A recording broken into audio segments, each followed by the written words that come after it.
Hey viewers, check it out. I found another free bike. I was out for a run. I was 2 miles into a 4.2 mile hilly run, and I found this bike put out to the curb with a little sign on it. Sign says, free to good home, needs tune-up and some air in the tires. Other than that, should work fine. Best of luck on your adventures.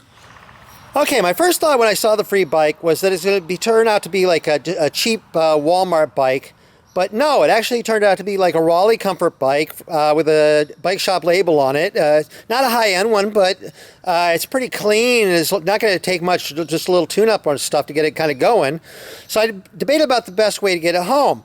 I couldn't ride it because I had a flat tire. So I thought maybe I could run the rest of the way home, get my car, come back and pick it up. But there'd be at least a half an hour before I got back, and I figured the bike would probably be gone by then. So another idea was like push it down the hill, ditch it in some bushes, come back and get it. Or another thought was I just go ahead and walk the rest of the way home, 2.2 miles, and just push the bike. But what I ended up doing was pushing the bike and just running. So I was on a downhill at that point, and so I was just running, pushing the bike, and actually was running at a pretty good clip down the hill. Of course, the last 0.8 of a mile is uphill, with about a 300 plus foot elevation gain back up to my house. So I was pushing the bike up the hill there, and that actually wasn't too bad. It was a pretty good workout. So the bike here, it's a Raleigh SC30. The components on there, nothing fancy. Kind of real basic Shimano stuff, consumer grade stuff.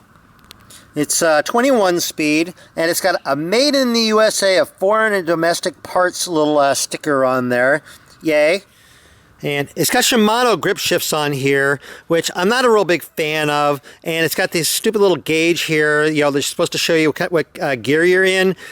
Half the time these things just don't work, so a lot of times I'll just end up cutting the cables and just removing them because they're almost impossible to get working again. I don't like them. So anyway, that's the tale of how I got yet another free bike while I was out running here. I hope you found it interesting. If you did, please give my video a thumbs up. If you're not subscribed to my channel, click the subscribe button, click the little bell so you get notified of new videos as they come out. I'm over on Facebook, RJ the Bike Guy. Go over there, like that page. I post a lot of stuff over there. And on webpage, rjthebikeguy.com. Go over there, check that page out as well. Anyway, thank you very much for watching.